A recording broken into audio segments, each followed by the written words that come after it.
Let us open our Bible on Psalms 149 verse 4.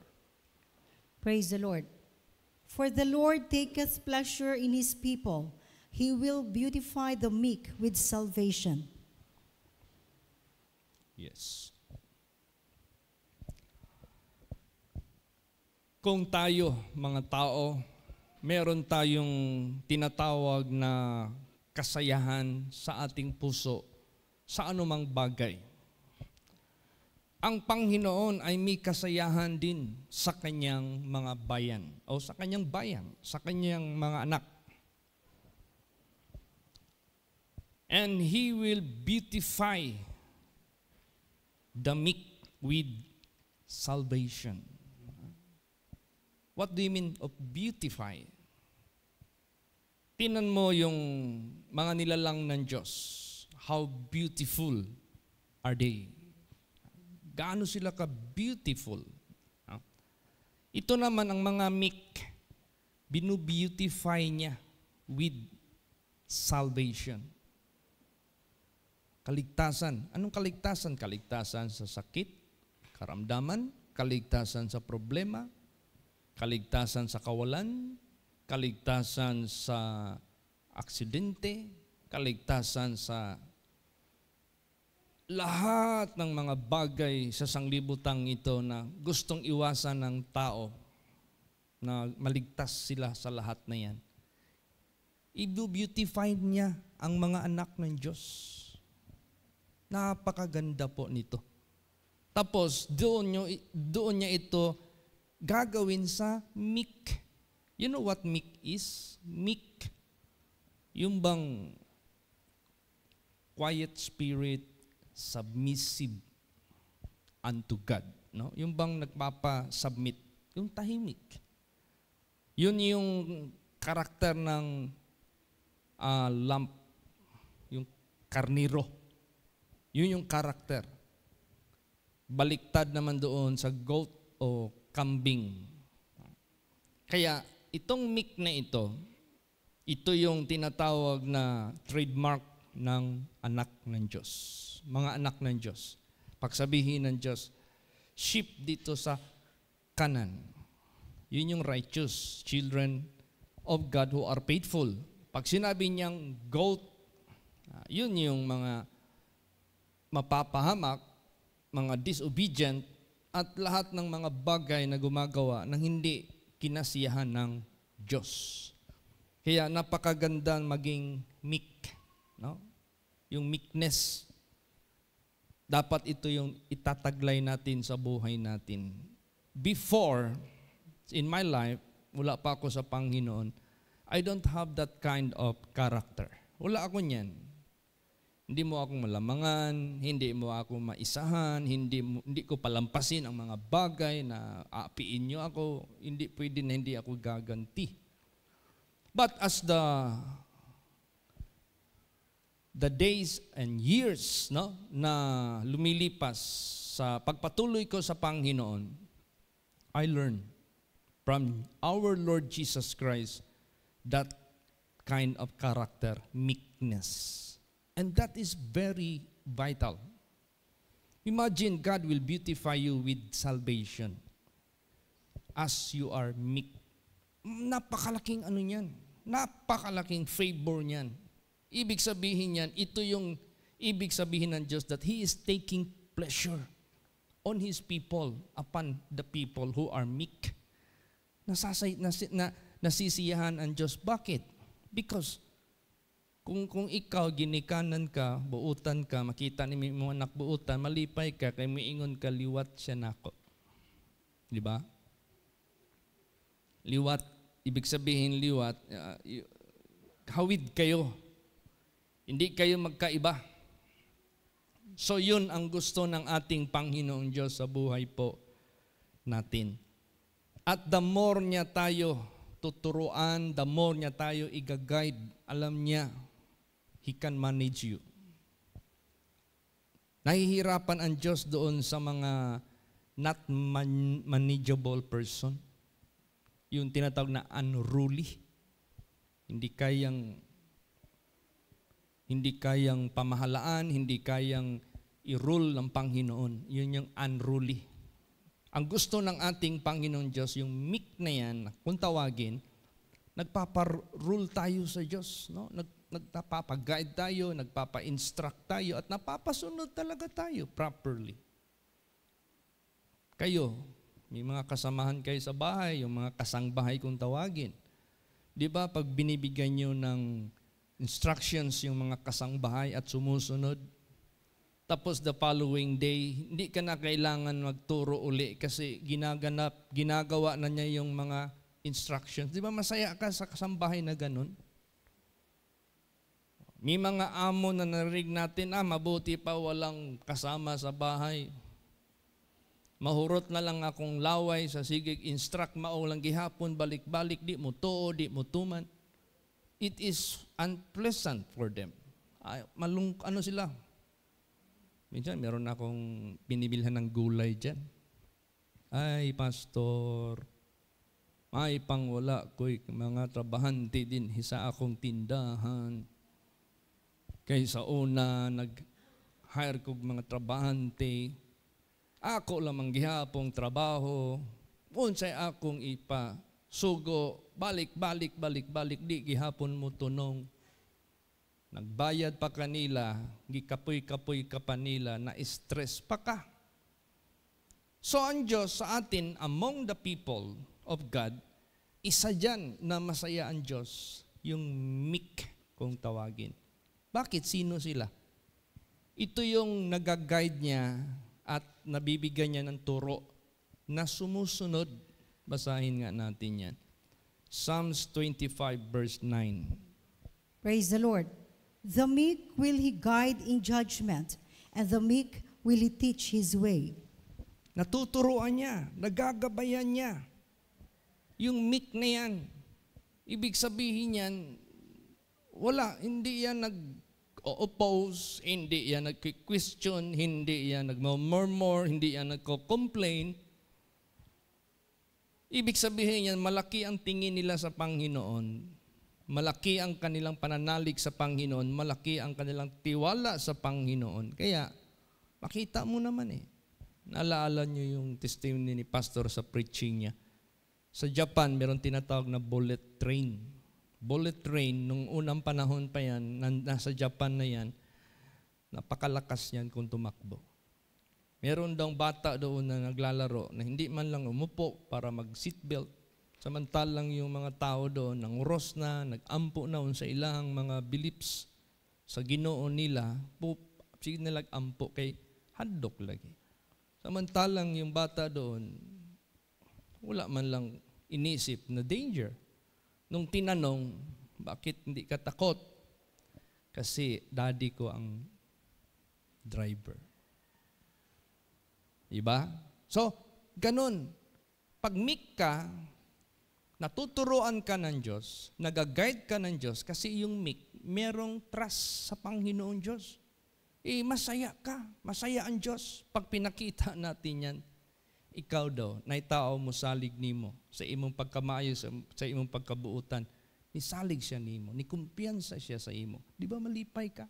Kaya ang tanaw niya sa imo, maayong tao ka. Praise the Lord. Ganon din ang Diyos. Ang Diyos pa kaya, be meek. Basa pa nung gagawin ng Diyos. Psalms 147 verse 6. Praise the Lord. The Lord lifted up the meek. He casteth the wicked down to the ground. Yan, tinataas niya ang mga mapagpakumbaba. Tinataas niya in terms of what? In terms of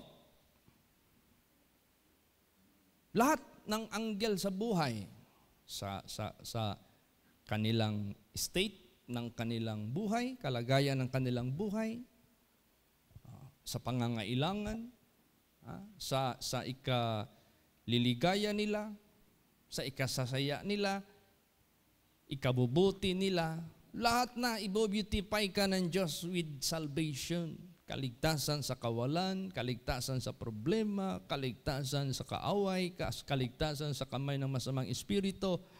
sa kaligtasan ng mga recessions na nangyari sa mundo. Nandyan, ibu-beautify ng Diyos. Kaya napaka-importante. Ngayon, ang meekness, ipakita natin ito sa ating kapwa. No? Marunong tayong magkaroon ng meekness. Marunong tayong the spirit of a lamb, yung karnero. Hindi tayo maging parang lobo, yung wild. Hindi tayo yung tinatawag na untamed animal. Wag.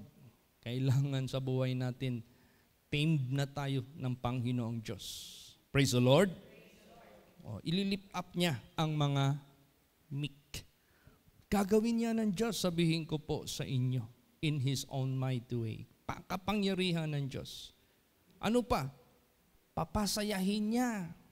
Basa Isaiah 29 verse 19. Praise the Lord.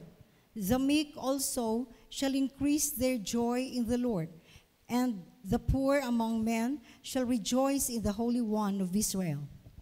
Di ba? The meek also shall increase their joy in the Lord. Ang ibig sabihin yan, God is working to them.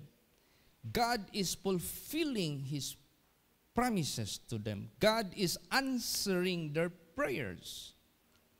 Nag-i-increase yung kagalakan nila sa Panginoon because God is dealing with them in goodness, in a nice way, fulfillment sa lahat ng mga pangako niya, yung hinihingi, ginagrant ng ating Panginoong Diyos. So nag-i-increase yung kaligayahan mo sa Panginoon. You have so much benefits from God. So you have the joy, and your joy is increasing. Why? There is nothing that He cannot do. No? Walang bagay hindi niya kayang. Testimony ni Pastor Alan. Puro ulan na ang nangyayari doon sa panahon na aming hinarap. But yun lang araw na yun na hindi talaga umulan. Even a single hour, no? Isang oras man lang. Amazing. No? Talagang. So, yung joy mo sa Panginoon will increase. Bakit? Grant number 1, grant number 2, lahat granted. Hindi ka na mahadlok mangayo sa Ginoo. Hindi ka na manuko magduol din sa atong buhing Diyos. Because you know, as what Paul says, I know whom I have believed, and am persuaded that He is able to keep that which is being committed unto Him against that day. Against the day of schedule, kinumit mo sa Kanya, He is able to keep it good for you. Mag-i-increase yung ating joy sa Panginoon. Sa experience natin, we are not prostrated Christians. We are not prostrated believers of God. Nag-i-increase yung favor ng Diyos sa buhay po natin. Praise the Lord. Minsan nag-testimony sa akin si Brother Bong, Pastor, salamat ako kay Jesus. Na fully paid na namin yung house and lot na noon kinukutya kami, na noon hinahamak kami, na noon dami kaming naririnig na lahat ng mga nung panahon sa paghihirap namin. But when they commit unto God, God made a way na napuli paid nila ang lahat. Sister Mabs, Bad Chris, iyak yan dito. Wala na, birahin na gid ang ilahang property because they failed to comply. Wala eh. Hirap sa panahon na yun. Nung nilapit nila sa Panginoon, na withhold, na fully paid. Hindi lang na fully paid, na renovate pa. Napalitan lahat ng mga bulok, na bago lahat. Doon nga ako naka-idea ng magandang tile na yung ganit, yung tile dito, sa kanila ko yun nakuha yung idea. Kasi na-impress ako. Maganda ito, parang natural lang na bato. Furnish. Maganda talaga. Polish. See? Hindi lang i-provide ni Jesus yung house and lot natin. Magbigay pa siya sa atin ng comfortable dwelling place. Praise the Lord. Bigyan niya tayo. To God be the glory. Pastor Tam, ganun din. Na-provide yung kanyang lupa. Na-provide yung building. Sabi sa akin ni Pastor Tam, nasa 2 million yung gastos niya. Sa isip niya, saan daw siya kumuha? Hindi niya alam. Paano nangyari yun? By the power of God, by the grace of God. Sabi niya sa akin, Pastor, model ito sa lahat ng ating samahan na manalig ka lang sa Panginoon. Walang mag-alinlangan. Gagawin niya. That's true. Praise the Lord. Benefit natin lahat ito. Benefit natin lahat ito. By the grace of God, by the power of God. Kaya i-increase niya. I-increase niya yung ating katagumpayan, ang ating kakayahan, ang ating kalagayan, ang ating kaalaman, ang ating strength, ang ating faith, yung ating spirituality, ini-increase lahat ng Panginoong Diyos. Kaya we are not deteriorating, although the flesh, indeed, ganun talaga yan. But the inward is renewed day by day. See? Increasing. Ano pa? Basa Matthew 5:5. Praise the Lord. Blessed are the meek, for they shall inherit the earth. Yan. Pag sinabing earth, this is here. Sa ating physical na pamumuhay. Kanya kasi ito eh. Yung privilege ibibigay niya sa sinong gusto niyang bigyan po nito. By the grace of God. Kaya huwag tayong huminto.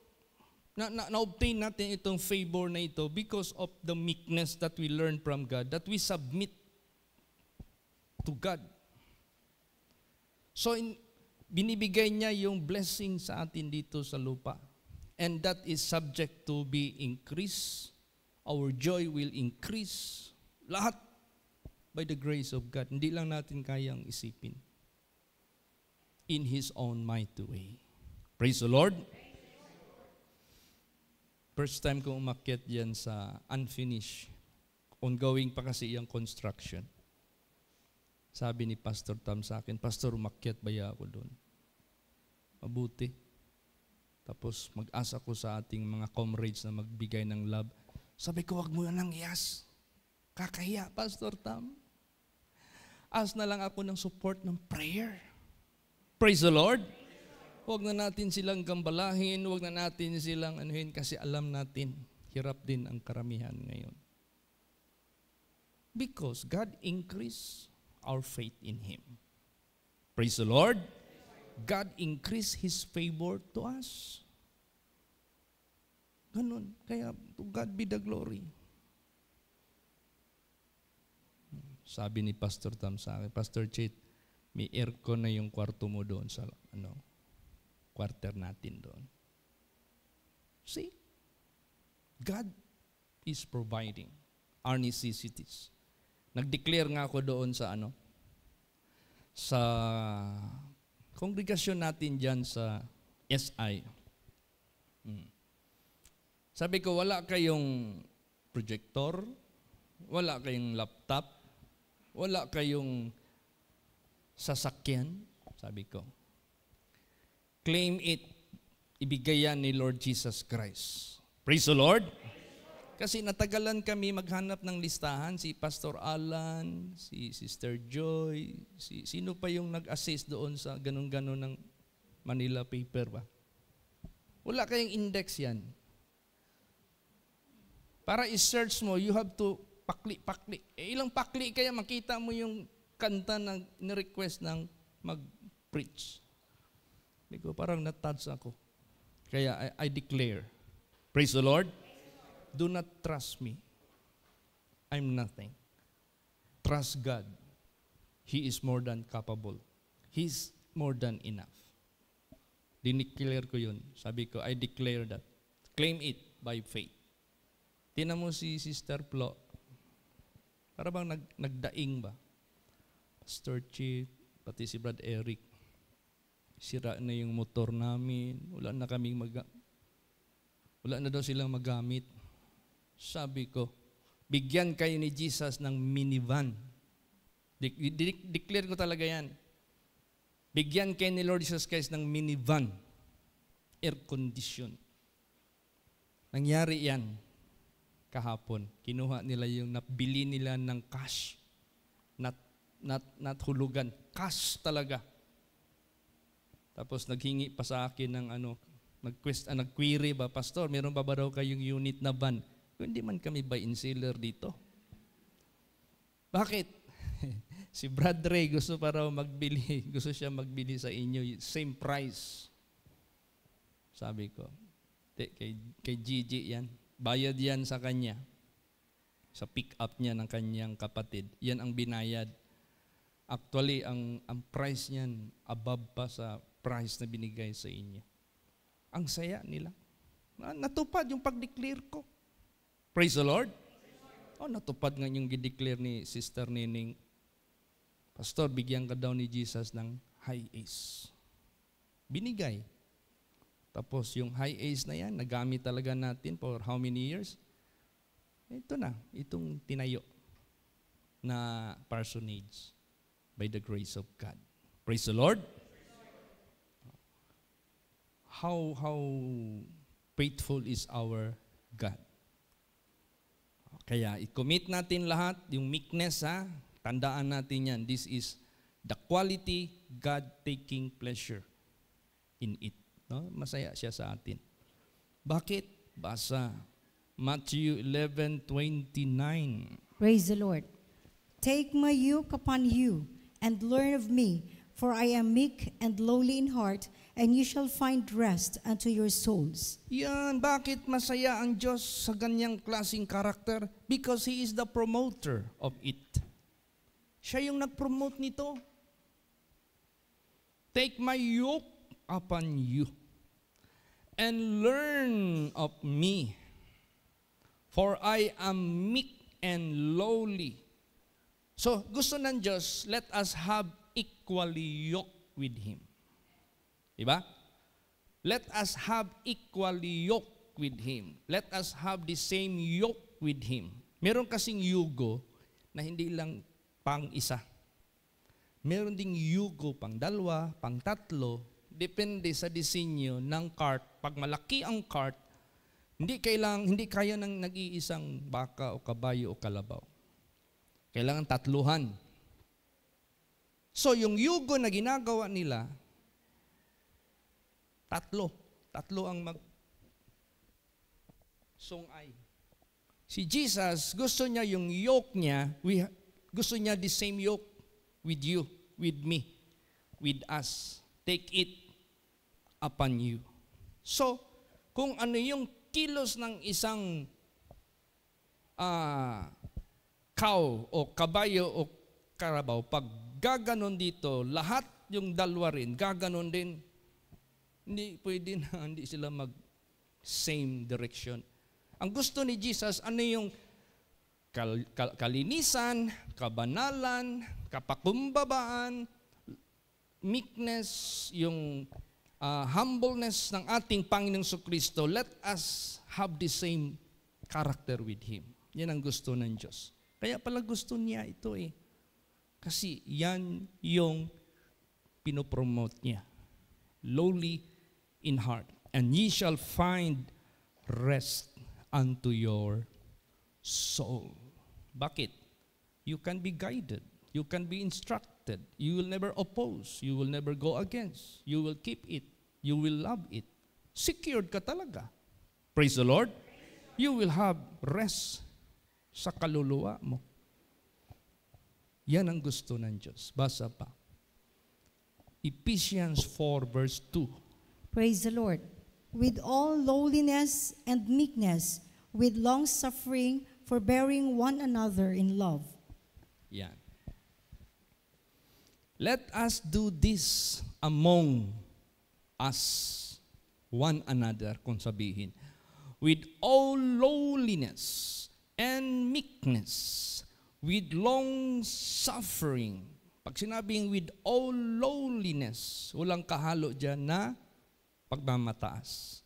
Yung all na yan, kinonect din yan sa meekness. Walang halong pagmamataas din. With long suffering, kailangan mahaba yung ano natin, pasensya. Forbearing one another in love. What do you mean forbearing? Magbataan sa isa't isa sa pag-ibig. Kung may mga lapses, kung may mga weaknesses, among our brethren, you know how to paano mag-bear ka, mag-adjust ka, para lang siya hindi mawala, para hindi lang siya mapahamak. Yun ang gusto ng Diyos. Tingnan mo si Lord Jesus Christ, yung after He was crucified, He was buried, then after 3 days, He rise from the dead. Di ba? After Peter denied Him, anong ginawa niya? Gi-forbear niya. Inalalayan niya. After all His disciples forsook Him, binisita niya, pinakain niya, He greeted them, He reminded them. Praise the Lord. So, ganun din sa buhay natin. Kailangan talaga natin yan gawin among everyone, among one another, among us. Basa pa. Colossians chapter 3 verse 12. Praise the Lord. Put on, therefore, as the elect of God, holy and beloved, bowels of mercies, kindness, humbleness of mind, meekness, long-suffering. Yan. Minsan maganda rin magsama kayo sa akin the moment I go somewhere, especially visiting churches. Because God bless you already. God made you already stable. God made you already being provided, and all your problems were settled. Established na kayo. Siguro magbisita ako sa bahay ninyo, ang gaganda na ng mga tahanan ninyo. Praise the Lord. Sabihin ko sa inyo, how God bless you. Minsan pumunta kami ng sabi ko, Pastor Jude, mag-canvas ka na ng pintuan ng CR mo. Kasi ang laki ng ukang, walang privacy. Hindi lang ako na maggamit nito, kayo mismo. Ay, natouch yung puso ko, sabi ko, mag-canvas ka na ng pintuan. Ibig sabihin yan, mag-sponsor ka. Praise the Lord. Kaya maganda kung magsama kayo sa akin, baka iba rin nyo ipa-sponsor ninyo ni Lord Jesus Christ sa ating mga kapatiran. Tapos may nag-second demotion, hindi ko lang i-mention ang pangalan. Pastor Jod, ipha daw pila ka siminto ug bakal ang flooring sa inyong kwarto. Oh. Gihatag. So, yan ang gusto ng Diyos sa buhay natin. Masarap na naglilingkod tayo sa Diyos and we cannot hide our feeling, yung feelings natin, itong tinatawag na bowels of mercies. Praise the Lord. Yung marunong tayong maawa sa ating kapwa.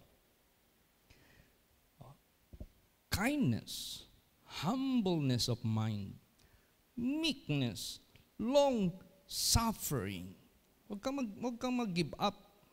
Huwag mong bigyan ng limitation ang ating perseverance, yung forbearing one another. Huwag kang magsawa. Do it in the name of our Lord Jesus Christ. Tapos huwag tayong mag-speak against our fellow ng masama. If you heard something, huwag kang magtubay, huwag kang magsumpay, huwag. Ayaw ng Diyos yun. Maari, let us heal any wounds among ourselves. Praise the Lord. Paglingin natin. Kasi ang gusto ng ating Panginoong Diyos among us, let us have harmony, let us have unity, let us have forbearing one another. Nag-aalalayan tayo, basahin natin. Titus chapter 3 verse 2. Praise the Lord. To speak evil of no man, to be no brawlers, but gentle, showing all meekness unto all men. Oh, anong words dito na dalawa? Unto all men, not only among our brethren. Kahapon, dami namin nasalamuha ni Pastor Alan, Pastor John Mark. Kami, mga kasamahan ko. Ang dami namin nasalamuha doon na iba-ibang denominations. How do we look unto them? How do we deal with them? Kailangan meekness, humbleness. Let us win them.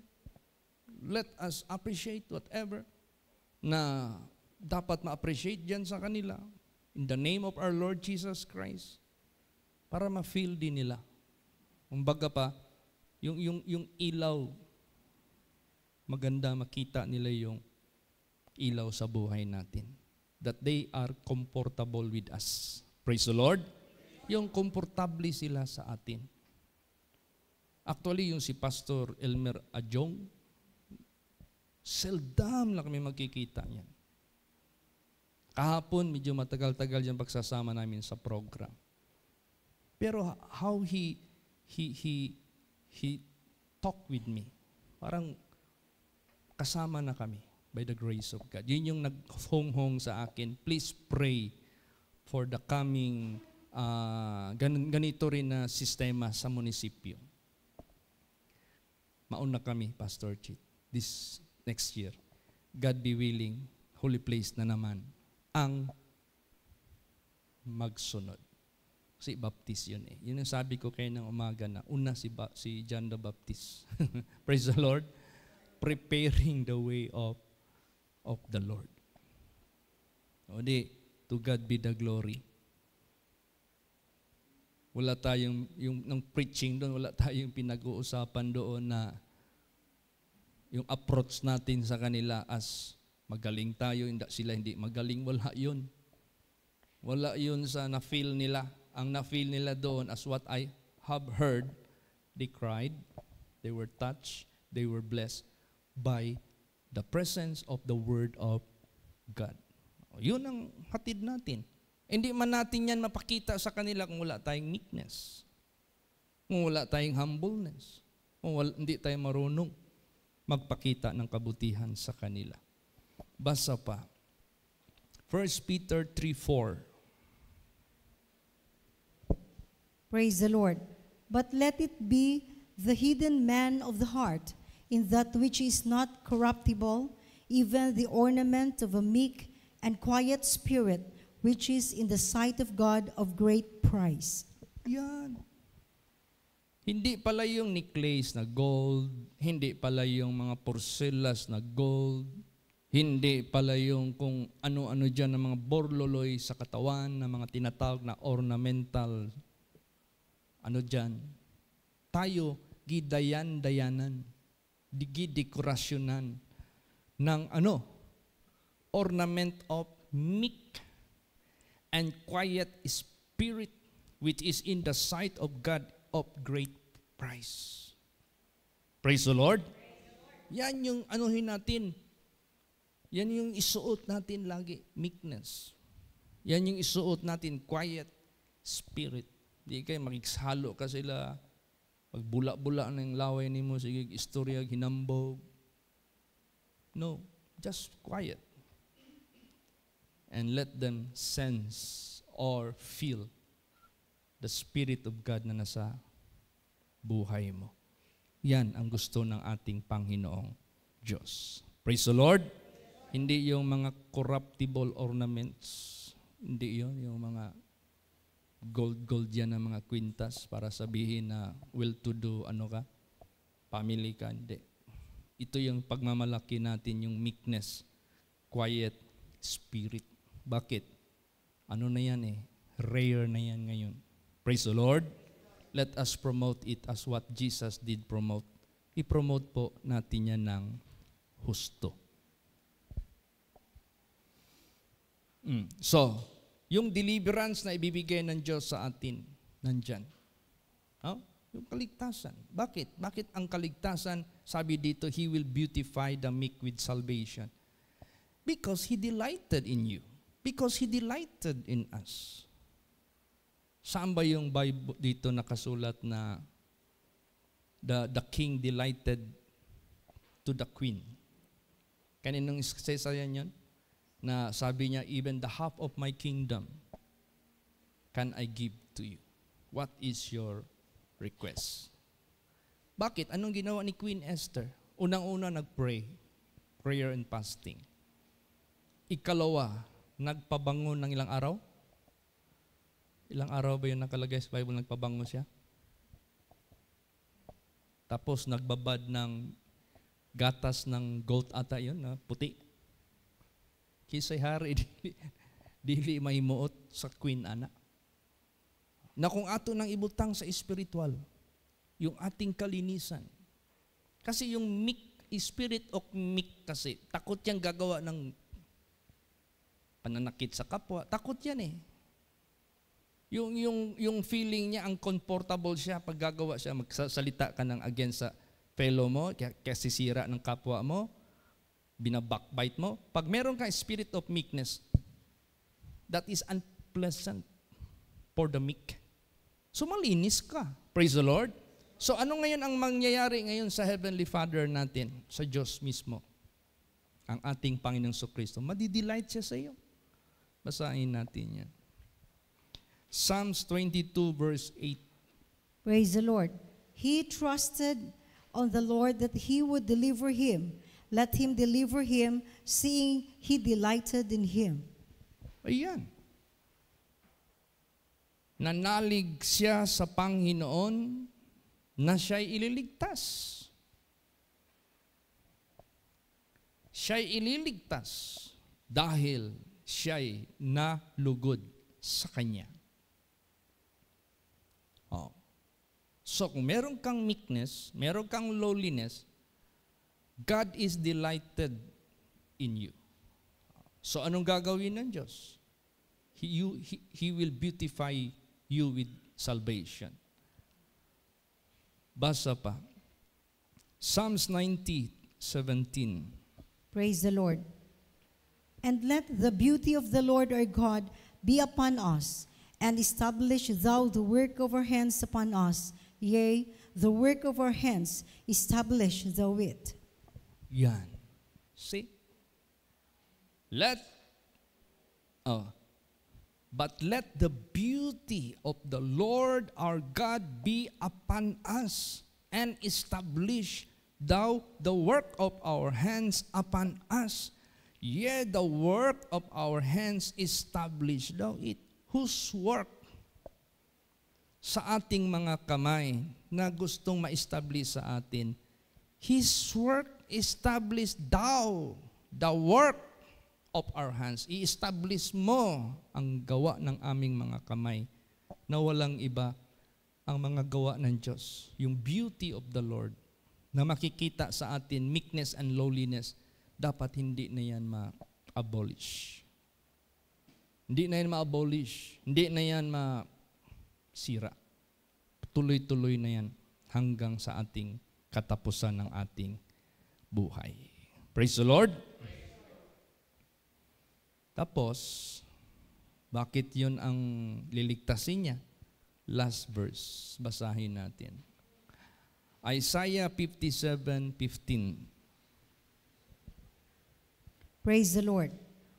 For thus saith the high and lofty one that inhabiteth eternity, whose name is holy. I dwell in the high and holy place with him also that is of a contrite and humble spirit, to revive the spirit of the humble, and to revive the heart of the contrite ones. Yan. Thus saith the high and lofty one that inhabited eternity. Minsan nagtingin ba ako ng mga pinoproject ng camera ng James Webb? Alam mo mga posisyon ng mga galaxies, ganun. Merong ganun. Sa sobrang dami, gusto kong i-zumba. Saan kaya dito yung trono ni Jesus? Siguro kung sino yung brightest, kung sino yung pinakamaliwanag na mapoproject, baka that is within. Ang hirap. Kaya minsan, pag ipinakita yung galaxy na yan where the solar system located, and within that solar system, the earth is among them, iaaraw na lang nila, you live here. Pero kung tingnan mo as a whole, grabe naman.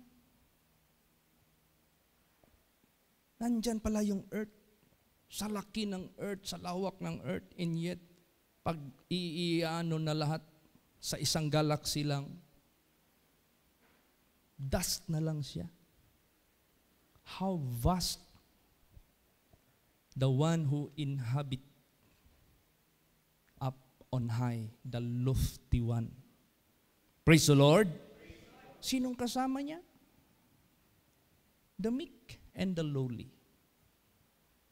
You are not a stranger there, but you are among them together sa mga lowly and humble spirit. Yan ang gawin nating masterpiece ba yan? Obra maestra. Yun yung gawin nating expert ba? Doon tayo magaling. Praise the Lord. Doon tayo, yun ang anuhin natin, yun ang i-build up natin sa buhay natin. Minsan, may mga tao na nagbi-build up ng character. From where? From whom? The one whom they idolize. Minsan makakita ka ng tao, kung magdamit parang si Elvis Presley. Kung ang gupit, parang si Elvis Presley. Idol niya si Elvis Presley eh. May iba rin kapag magdamit, naka-checkered. Dahil idol niya si Digong. Yung naging trending yung suot ni Digong. Ngayon naman, sino ang gagayahin natin? Yung karakter ng Diyos. Praise the Lord. Yung meekness tsaka lowliness. Yung pala, ang kasama ng high who dwells on high and lofty. One, nakataas-taasan, nag-create sa lahat. You are with Him. Imagine that kasama ka doon. With Him is a contrite heart and a humble spirit. Praise the Lord. Kaya, wag natin itong maliitin, wag natin itong hamakin, wag natin itong i-disregard. Give your best to have this kind of behavior or character. This is how Jesus is promoting His character. Take my yoke upon you and learn of me. I am meek and lowly in heart, and ye shall find rest unto your soul. Why? Because He will take you with Him. Isasama kanya sa Kanya. Amen? Praise the Lord. Magsitayo po ang lahat.